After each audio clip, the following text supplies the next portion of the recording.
Hi, good afternoon. Can everybody hear me? Yeah, good. So my name is Hyesop Shin. I'm a PhD student.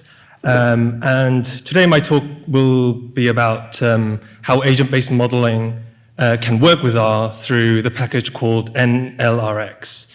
And I'll be giving an example of my current PhD topic about simulating pedestrians' long-term exposure to air pollution.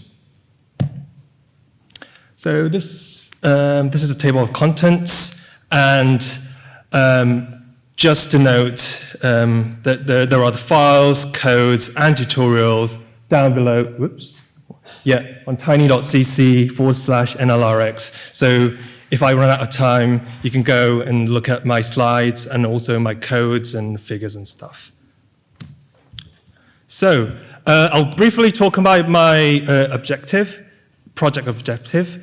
So my PhD focuses on how pedestrians are exposed to acute air pollution, particularly in Seoul, using agent-based modeling. Rather than using a really static or maybe population statistic-based model, I thought that where people actually commute to, or where the actual starting point of vulnerability happens is more important to me. And also which kind of socioeconomic group is more vulnerable over the other groups. So these are the two general questions. So my first question is about how socioeconomic group differs after a long-term exposure, and if we just explore different pollution scenarios, if the pollution gets worse or if the pollution gets better, what will the health level become? So for those of you who don't know agent-based modeling is a computational method that focuses on individuals' movements and interactions that can affect the system structure or can be affected by the system structure. So you can think about social media, how one can influence the whole universe, or maybe epidemics like Ebola, or maybe policy, decision-making and stuff. So in agent-based modeling is composed of agents, which in NetLogo is called turtles, and environments, which are called patches. So you can think about this tessellated space where agents move each other, and agents have their own attributes: income, age, sex, and commuter patterns, and also environmental factors like temperature, humidity, or road facilities, and so on. So my focus would be more on the technical side. So from now, I would just give you a brief example of how NetLogo, one of the agent-based model, works. So this is one of the agent-based models. You have a setup and go, and this is basically just a intuitive map of Gangnam district of South Korea. And you can see that there are scenarios. You can actually tweak the scenarios, and you can actually monitor the population at risk.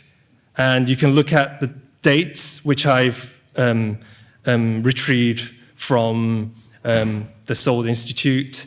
And you can see the graph as it goes. So this is kind of a sample patch. OK, so NetLogo is a blend of Java and Scala, but it's specified for agent-based modeling itself. Oops, Whoops, thank you. I don't know how it goes. OK, yeah, good. OK, so in NetLogo, you need to go up to 4 or 5 different procedures. So first of all, because I'm a geographer modeling geospatial models, I take the geographic sample of Gangnam, South Korea, which consists of 39.5 square kilometers. And because NetLogo doesn't like raster data, you need to transform it into a gridded, tessellated space, and you have to split it up to 96,000 patches. So it has to be 325 pixels wide and 296 pixel vertical. So using a 1% sample of 510,000 population in Gangnam, I've got over 5,000 agents, which are allocated into 3 age groups. And then we need to set up these individual allocations. So I've just talked about 3 age groups, and because we're simulating a really long-term exposure of 12 years, I thought it might the adequate temporal scale would be half a day. So working hours home. So it's work, home, ignoring their traveling patterns. So because I didn't get any health data so far, I assumed agents are all healthy, and agents which are getting jobs between 15 and 64 will follow the origin-destination matrix, while the youngsters and the elderly move close to their origin, assuming that young people just come back from school and then go to their home, or maybe go to after-school activities. Elderly maybe go to furthest places, but yeah, not so often. Yeah, so yes. And this is kind of a formula of how one individual will lose health. I won't talk into too detail, but this tells you that if the PM10 level breaches the national limit of 100, then the agents will start to lose their energy. And they will recover as well. So getting this real space into in silico experimental space will make our model. So this is the NetLogo model that I showed you before. So this is kind of a perfect model which is already reviewed and published. So it takes a 0.2 and 2 hours for a single run. It takes ages, but because it only runs on one node. And for the model's robustness, you need to run at least 50 iterations. But the problem is 1.2 hours for times 50 iterations across 9 different scenarios will take months and weeks and whatever. So yeah. And NetLogo itself creates really, really bad quality images, so which will be satisfied at the first instance, but you need to do something more. And the CSV file just creates the CSV file, it includes the README file. So you need human intervention. So I need to go back and delete all the README file and make sure that everything's working again, and then import it to R and then start to plot. So you see, this is quite a tedious job. So, and there is kind of automatic kind of model embedded in NetLogo called behavior space, but I think there is a Java issue that cannot actually recycle all the bad caches. So after you do more than 20 iterations, then your model, your computer will get really, really sluggish, and it will just be a total mess. So you end up doing like that. But well, that's what I did already. Yeah. So this is time consuming. So how do we solve these problems from NetLogo? So how can R reduce human intervention? Like, how should I not delete the README file? And how can R improve the NetLogo's bad images? And how can R increase the simulation's clock speed? So here we go. With the nlrx package. So it's an acronym of NetLogo, R, and XML. And so the first things first, this is purely R code. And because, as I mentioned, NetLogo itself is a mixture of Scala and Java, you need to firstly assign Java's home path, which varies by the operating system. So if you have time, and you can go back to my codes and tutorials, there is an example of Windows, Ubuntu, Macintosh, and cluster and stuff. And I recommend you to at least load 4 packages and then assign path. So when you assign this netlogo path and model path and output path, make sure that you use the full path instead of the tilde. That's the common mistakes that you can make. And also, yes, and then you can move on to your netlogo version. Make sure you get the correct version on your machine. And then then the next step is to add an experiment.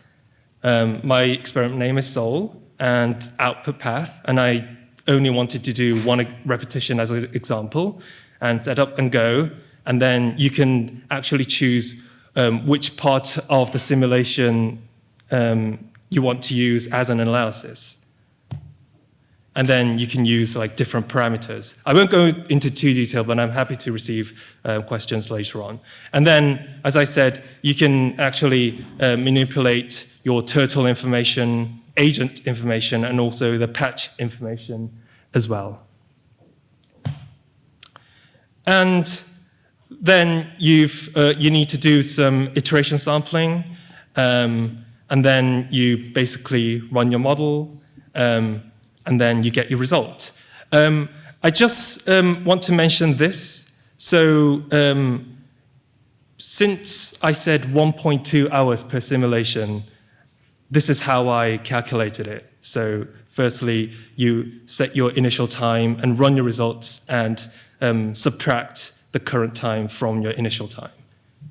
And then you can just simply write output. So this is the last stage, but R itself is quite weak on the clock speed and memory saving. So the best way is to use your institution's cluster. So in my case, I use my cluster to actually speed time.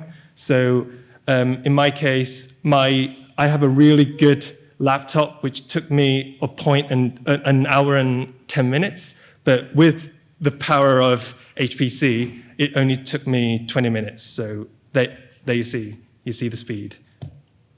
So just want to highlight some outputs. So firstly, you get a really condensed listed data frame. But first of all, you need to unnest your result. So you need then you'll get a really nice rectangular data frame, which has the general info, agent info, and path info. And then, sorry, it's so small, but you can actually map your results using ggplot and also using geom_tile and geom_point for patches and turtles.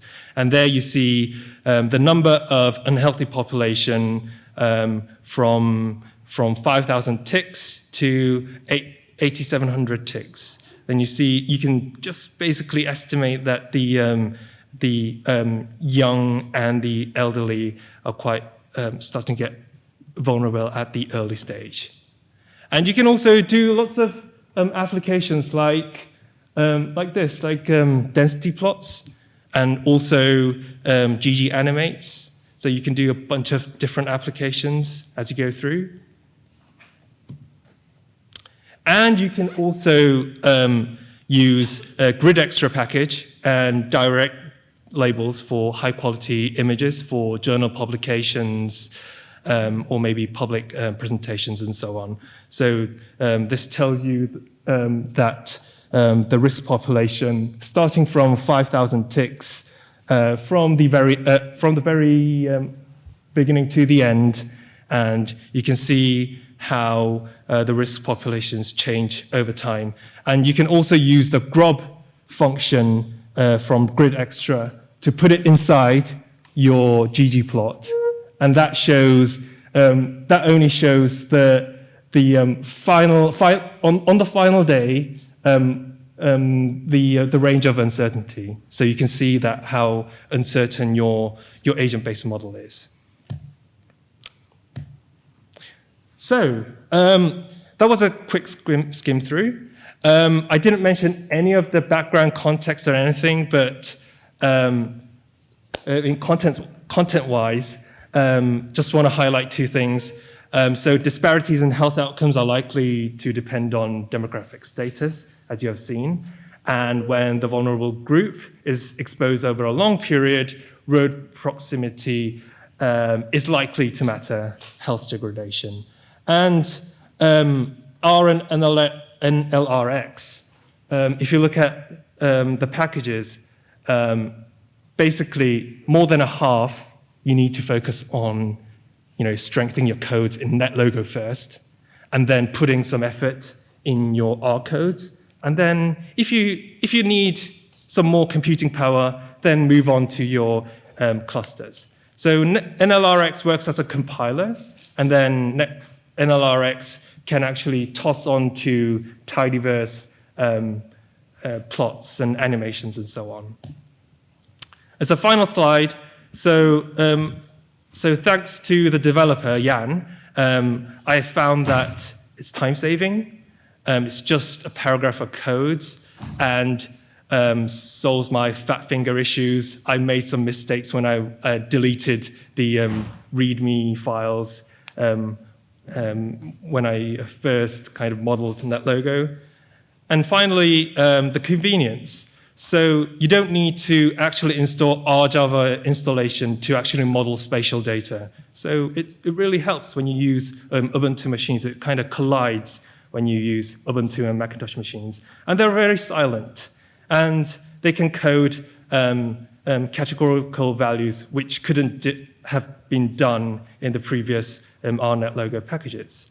So for more information, you can refer to my paper and also my tutorial. Thank you very much. Thank you very much.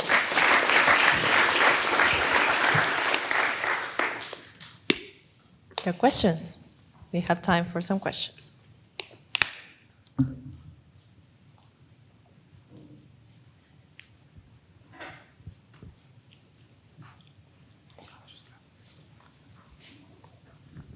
Thanks for your talk. Do you happen to know if nlrx also uses or is also suited for multi-agent modeling? Oh, yes. Well, the short answer is yes. So NetLogo is mainly designed for education, so it can be applied to multi-agent analysis, transport analysis, or maybe ecological analysis for different purposes. So yeah, so overall, yes. Yeah.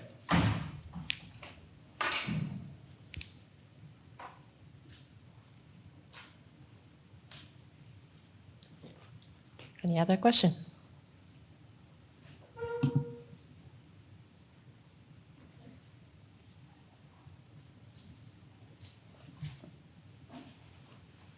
No hands anywhere? No? Well, thank you very much.